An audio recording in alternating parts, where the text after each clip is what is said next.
Continuing coverage of the humanitarian crisis at the southern border with Mexico.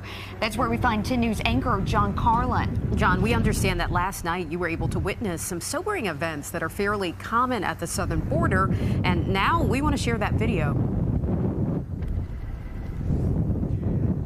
Yeah, in fact, what we saw last night, they're telling me, is not so common. There is a bridge that goes, I'm looking at it right now. I can't show it to you because of where the sun is, but it was filled with police cars on both sides of the border. If you were to try to cross into Mexico yourself as a tourist, that's where you would go. You'd show your passport, you'd go through customs. About 36 migrants tried to rush customs and make their way into the United States across the bridge. Well, they were turned back, and we can show you what happened. After they came off the bridge, they came down the side of the embankment next to the bridge on the Mexico side, and then they just started running. And they were running away from the authorities in Mexico. They were running away from the coyote, which is a person who they hire to bring them here, but then often robs them just as they get to the water and takes what few possessions they have left. They were running away from everybody. They ran into the river. They crossed the river, which is mostly knee to waist deep, but then they were on the United States side and they came up against the wire.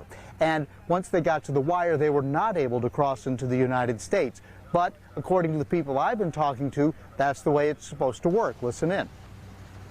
Hopefully the sea wire does its job and it keeps them on the other side of the shore.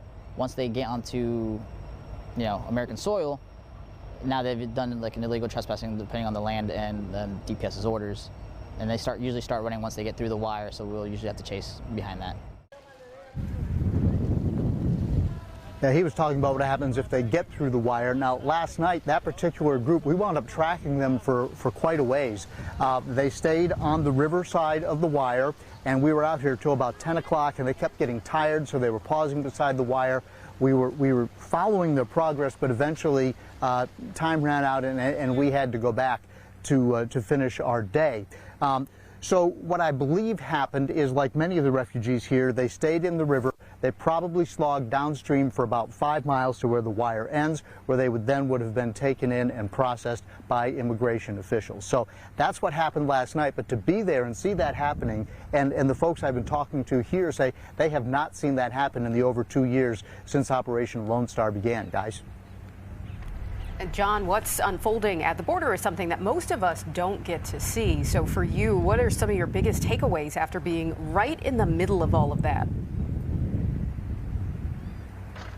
There is absolutely so much, Brittany. I got to tell you, it's like drinking water from a fire hose. There's so much to take in. But a couple of the takeaways are this. This morning, as we were watching more migrants coming up at where the wire ends, I had a chance, with the help of a translator, to interview a family from Venezuela. And they were telling me about all the atrocities that they suffered as they were making their way toward the Rio Grande River here to try and cross and get into the United States. I'm talking about having been robbed. We're talking about sexual assault on the women, the men, and the children having been beaten. And they're telling me that they were beaten not only by these coyotes, but also by members of Mexican cartels and by the Mexican police themselves. So that's the type of thing that is happening here. These people are absolutely desperate to get into the United States. On the other hand, they are coming in massive numbers, hundreds of people every single day, and it's more than authorities can handle. It's more than Texas can handle. They have to be processed. It has to be orderly at some point. They can't just have people running across the river, running into the bush, and disappearing. They want them to come in through legal means. So it's difficult for the guardsmen on this side as well. I can tell you that human trafficking is a real thing. We haven't seen as much evidence of fentanyl here, but that's because the people trafficking fentanyl are not these families that are walking across the river in plain view of the authorities. Those are the people that come in overnight that are dodging the authorities and maybe getting through that wire. There really is, there are very many perspectives on this, even though there's only two sides to the river. And I think that it's going to be a long time before it all settles out. And we'll have more coverage on 10 News in the days and weeks to come. But right now, reporting from the U.S.-Mexico border in Eagle Pass, Texas, I'm John Carlin, 10 News, working for you.